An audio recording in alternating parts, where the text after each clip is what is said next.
से पर एक आस विश्वास मन, एक आस विश्वास, वो उसी एक ही आस एक ही विश्वास के ऊपर अपने जीवन को चला ले जाता है और दुनिया की जो टेक है, दुनिया का जो आधार है, ये पकड़ने की कभी कोशिश नहीं करता है। क्योंकि दुनिया के आधार ऐसे हैं जैसे बालू के खंबे दिखाई देते, ये खंबे हैं, पिलर हैं, उनको जाकर के तुम पकड़ो, उसी समय पिलर भी नीचे और पिलर के ऊपर जो तुम्हें छत दिखाई दे रही है वो भी तुमको नीचे धड़ाम एकदम से दिखाई देगी। तो ये बालू के पिलर और ताश के पत्तों का महल, ये बर्फ की मीनार, जैसे बर्फ की मीनार दिखाई देती है ना कि बर्फ की बहुत बड़ी बिल्डिंग बनी, जैसे हिमालय के पास में जाओ बड़ी बड़ी तुमको बर्फ की वो दिखाई देती कि मीनार टाइप में, लेकिन जरा सी धूप पड़ी कहाँ चली गई, पिघल करके पानी हो गई। ताश के पत्तों को तुम लगा करके एक महल की तरह तैयार करो, एक कोठरी की तरह तैयार करो, उसके ऊपर तुम मकान बनाते दो बनाते दो बनाते दो, ये मेरा बेडरूम है, ये मेरा ड्राइंग रूम है, ये मेरा प्लेइंग रूम है, ये किचन है, ये लेकिन एक हवा चली, एक पंखा चला, ताश के पत्तों का महल कहाँ चला गया, नीचे धाराशायी हो गया। तो ये दुनिया के जितने भी आधार हैं ये सब इसी किस्म के, जिसका आधार पकड़ो वही छोड़ देता, कोई तन से छोड़ देता, कोई मन से छोड़ देता, कोई तन से तुमसे छूट के चला गया, कोई वहीं पर रहते हुए भी मन से तुम्हारे साथ में नहीं रहता। तो दुनिया की आधार तो पक्के ही नहीं, लेकिन जो परमात्मा का आधार पक्का जानता है और उसको पकड़ लेता है कि हम जितने बड़े हैं उतने बड़े हैं, अब उससे पीछे नहीं जाएंगे। अगर आगे नहीं बढ़ पा रहे तो तुम बढ़ाओगे, मेरा प्यार बढ़ाएगा, मेरे भीतर का सिद्दीक बढ़ाएगा, लेकिन कम से कम जितने हम बड़े हैं हम उससे पीछे तो नहीं जाएंगे। जिस व्यक्ति के भीतर में ये सतर्कता भी होती है ना कि हम जितने तक खड़े हैं हम वहां से पीछे नहीं लौटेंगे, एक अंश भी हम अपने आप को पीछे नहीं करेंगे। क्योंकि विवेकानंद ने कहा कि यदि मेरे सामने कोई तलवार लेकर के आकर के खड़ा हो जाए कि तुम सत्य को छोड़ दो वरना तलवार से तुम्हारा सिर कलम कर देंगे, तो मैं उनसे कहूंगा कि सत्य की हत्या होने की जगह नरेन की हत्या हो जाए तो ज्यादा अच्छा। उनका नाम नरेन था, विवेकानंद नाम उनको बाद में मिला, गुरु के द्वारा मिला। जब उनको विवेक और आनंद दोनों की प्राप्ति होगी तब गुरु ने उनका नाम दिया कि तू पहले बुद्धिमान था अब तू विवेक वाला हो गया और तुझको आनंद की प्राप्ति भी हो गई, नाम उनका गुरु ने रख दिया विवेकानंद। लेकिन नरेन ने अपने को बोला सत्य की हत्या हो जावे इससे बेहतर मैं अपनी हत्या हो जाना ज्यादा पसंद करूंगा। अपनी हत्या करवा देना, अपना इतना कुर्ब होवे कि अपने को मिटा देना, ये ज्यादा पसंद आए सत्य को छोड़ने की बजाय। कोई भी पूरी दुनिया तुम्हारे सामने आ जाए, सत्य से 1 इंच पीछे हट जाओ, थोड़े दिन के लिए सत्संग छोड़ दो, ऐसा भी क्या होता है, उधर भी तो सत्संग होता है, उधर भी तो होता है, उधर भी तो जा सकते हैं, ये भी अब वैसा प्यार भी नहीं है, अब तो वैसा भी नहीं है। ये मन तुमको हर तरीके की बातें दिखाएगा, कभी भी तुमको सही स्टेटमेंट, तुमको तुम्हारा दर्पण नहीं दिखाएगा, तुमको औरों का दर्पण दिखाएगा। सत्संग में भी आओगे तो गुरु के लिए बताएगा, तुमको तुम्हारे लिए नहीं बताएगा। लेकिन जो विवेकवान होता है वो अपना दर्पण यूं रखता है, जो मूर्ख होता है वो दर्पण की शक्ल यूं रखता है। जिसके दर्पण की शक्ल यूं है तो उसको अपनी शक्ल दिखेगी कि दूसरे की दिखेगी, किसकी दिखेगी। वो एक गांव था ना, देहात, वहां पर लोगों ने कभी दर्पण देखा ही नहीं था, दर्पण अभी बना ही नहीं था, लोगों को वहां तक मालूम ही नहीं था कि दर्पण कुछ होता है। खेती करते करते किसान को एक चीज मिल गई और जब उसको वो चीज मिली वो थी हकीकत में वो दर्पण, लेकिन वो समझ नहीं पाया। उसने जिस वक्त में उसमें देखा तो उसको लगा कि इसमें तो मेरा कोई बड़ा भाई बैठा है, मेरा इसका मतलब मेरा कोई बड़ा भाई रहता था, क्योंकि उसने अपनी शक्ल भी तो नहीं देखी थी कि मेरी अपनी दाढ़ी मूंछ भी सफेद हो गई है, मैं बूढ़ा हो गया हूँ। उसको ये लगता था कि मैं तो अभी यंग का यंगू बचपन है, अभी मेरे भीतर में जवानी है, मैं इतने काम कर सकता हूँ। जब देखा इसमें कोई उम्रदराज व्यक्ति है, उसकी मूछें सफेद है, उसके बाल सफेद है, घर में ला करके उसने उसको पूजा घर में रख दिया। बोला मेरा कोई बड़ा भाई रहा होगा, मेरे माँ बाप ने नहीं बताया होगा, ये भी कोई काम होता है, उनको बताना चाहिए था, या तो मेरा भाई होगा या तो चाचा होगा, कोई भी होगा, चलो ठीक है तो हमारे ही घर का, हमसे मिलता जुलता। उसने ला करके उसको पूजा घर में रख दिया। अब जिस पूजा के कमरे में रखा, सोचा कि मेरी पत्नी इसको न देख ले, पता नहीं वो क्या सोचेगी क्या करेगी, कहीं ऐसा ना हो कि वो निकाल के इसको बाहर रख दे। उसने अपने पूजा के कमरे की खिड़की बंद करनी शुरू कर दी। अब पत्नी का मन चलने लगा, अभी तक तो पूजा के कमरे की खिड़की खुली रहती थी, अभी पूजा की कमरे की खिड़की क्यों बंद होने लगी, कारण क्या।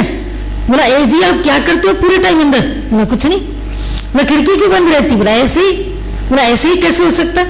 एक दिन जब पति चला गया किसी काम से तो पत्नी ने दरवाजा खोला, पूजा की कमरे की खिड़की खोली, खिड़की खोल करके देखा कि ये तो सब भगवान की तस्वीरें। सामने देखी कि कोई चीज चमकती हुई है, उसने भी दर्पण तो कभी देखा ही नहीं था, उसने उठाया, उठा करके देखा ये कौन है, और बड़ी जोर से बेहोश होकर धरती पे गिर पड़ी। तो उसका बेटा है, बोला माँ जी क्या हुआ? बोला ये देखो, ये तुम्हारा जो पिता है ना, वो मेरी सौतन को ले आया। अब उसकी सौतन आ गई।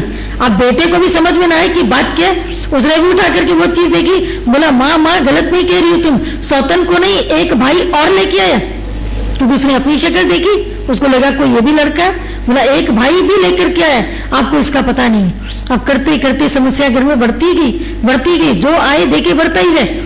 आखिर एक संत वहां से गुजरा, बोला सुखी परिवार था, शांत परिवार था, इस परिवार में इतनी हलचल क्यों होगी? हुआ क्या? क्योंकि गलत फहमियां बड़े बड़े परिवारों को तोड़ देती हैं, बड़ी बड़ी दोस्तियों को तोड़ देती हैं। बड़ी बड़ी दोस्तियां, पक्की दोस्तियां, जिनके लिए लोग कहते हैं ना इनकी दोस्ती तो दांत काटिए कभी नहीं टूटेगी, कुछ भी कर लो, लेकिन गलत फहमी का एक ख्याल उनकी दोस्ती को तोड़ के बराबर कर देता है। इसलिए हमेशा जितना तुम गलतियों से सावधान रहो, उतना ही गलत फहमियों से भी सावधान रहना। गलतियों से भी सावधान रहना, कोई गलती न करे और कोई गलत फहमी भी न पाल लेना, न अपने लिए न किसी और के लिए। पालने के पहले उस व्यक्ति से पूछ लेना, मैं तुम्हारे लिए ऐसा सोच रहा हूँ, क्या ऐसा ही है? क्या ऐसा ही तुम समझ रहे हो कि ऐसा ही होगा? गलत फहमी को भीतर में पालने की जगह तो संत ने जब ये देखा, संत ने जाकर के पूछा, बोला माता तुम्हारे घर की ऐसी स्थिति का कारण क्या? बोला ऐसी स्थिति का कारण आप देखिए खुद ही जान जाएंगे, मेरा जो पति है वो मेरे लिए सौतन लेके आए। बेटे ने देखा अपने आप को, बोला नहीं एक मेरा भाई भी लेके आए। अब इतनी देर में किसान भी बेचारा वापस आ गया था, वो कह रहे थे ये लोग तो बेकार मेरे ऊपर शक करें, ये तो मेरा बड़ा भाई है। अब संत को पूरी बात समझ में आ गई कि इन बेचारों ने दर्पण कभी देखा नहीं, और संत ने जब देखा तो उसको अपना ही रूप दिखाई दिया। बोला तुम सब तीनों इधर मेरे पास आ जाओ, इसमें तुम्हें कौन दिख रहा है? बोला ये तो आप जैसे आप है वैसे ही दिख रहा है। बोला तो जैसे हम है वैसे ही दिख रहा है ना, ऐसे ही तुम जैसे जैसे हो वो वैसे वैसे दिख रहे हो, और इसका नाम है दर्पण। तो दर्पण में जो समझदार व्यक्ति जो यूं करेगा अपने को देखेगा, जो यूं करेगा वो दूसरे को देखेगा। आज दिन तक तुम्हारा दर्पण यूं ही चलता है, तुम सबको आईना दिखाते हो, कभी भाई को, कभी बेटी को, कभी बहन को, देखो देखो तुम कैसे हो, अपने को पहचानो, अपने को पहचानो। लेकिन कभी तुमने यूं करके अपने को बोला, दर्पण को देख करके अपने को बोला कि अपने को पहचानो, तुम क्या कर रहे हो, तुम कहाँ खड़े हो, तुम कौन सी जगह पर चल रहे हो, तुम्हारे जीवन का उद्देश्य क्या है? कभी अपने को बोला? जब ऐसा दर्पण अपने को दिखाओगे बिल्कुल सत्य का, तो मन तुम्हारा वही का वही, उधर का उधर ही शांत हो जाएगा और गुरु की शरणागत हो जाएगा। फिर उसके बाद जो इसके मुंह से निकलेगा ना कि अब मुझे राम भरोसे होते रहो, अंदर से फिर वो उसी को पकड़ लेगा। फिर उसको पकड़ने के बाद में भगवान क्या करते हैं? भगवान भक्त के भीतर में उसकी भक्ति से शक्ति पैदा करते हैं। बिना भक्ति की शक्ति नहीं आती, शक्ति अकेली हो जाती, शक्ति बेकार हो जाती अगर उसको भक्ति न मिले। और भक्ति में शक्ति अपने आप ही खिंच करके आती है। भक्ति इतनी प्रबल है, शक्ति को भक्ति को मनाना पड़ता है, लेकिन भक्ति के पास भी शक्ति खुद खिंच के आती है। ये फर्क है। ज्ञान वाले को प्रेम सीखना पड़ता है, लेकिन प्रेम वाले को ज्ञान अपने आप मिल जाता है। जो ज्ञानी लोग होते हैं ना, पंडित लोग होते हैं, जिनको केवल ज्ञान सुनने का, बखानने का, पढ़ने का, लिखने का या केवल इसी प्रकार का शौक होता है, उनको प्रेम सीखने के लिए युग लग जाते हैं। मोह उनको मालूम है क्या होता है, कामना उनको मालूम है क्या होता है, प्रेम उनको नहीं मालूम है क्या होता है। क्योंकि प्रेम तो कुर्बानी करता है, प्रेम तो अपने को देता है, प्रेम लेता नहीं। उनको प्रेम की जानकारी नहीं, उनको प्रेम सीखना पड़ता है। और भक्ति वाले को ज्ञान ऑटोमेटिकली समझ में आता जाता है। वो केवल भक्ति करता रहता है, उसको ज्ञान अपने आप ही समझ में आता है। तो जिसकी अपनी भक्ति में पूर्ण आस्था हो जाती है, भगवान क्या करता है, ऐसे भक्त को अपने से मिलाकर के एकाकार कर देता है। और भगवान की शक्ति उसके भीतर में ट्रांसफर हो गई कि नहीं हो गई, अंदर बाहर वो एक हो गया, मिल करके एक हो गया, तो उसकी शक्ति इसमें ऑटोमेटिकली अपने आप ही आ जाती है। तो जब उनकी शक्ति इसमें अपने आप आ जाती है, तो आप ये पाओगे कि आप अपने को शक्तिशाली विचारों से भरपूर पाओगे। Knowledge is power. शुरू में इस बात के ऊपर कभी कभी श्याम भगवान से काफी बहस भी करते थे। बहस का मतलब है कि डिस्कशन भी काफी करते थे कि आप कहते हो नॉलेज इज पावर, हम लोग तो कमजोर लगे पड़े, एक बात का सामना नहीं कर पाते। घर में कोई एक आवाज करे तो दुबक जाते, कोई एक बात करे तो सह नहीं पाते, टप टप टप टप आंसू पहले बहते हैं, बात बात में करते हैं, और आप कहते हैं नॉलेज इज पावर। पावर कौन सी पावर? हम लोग को तो पावर नहीं लगती। बोला नॉलेज इज पावर का मतलब है जो ज्ञान को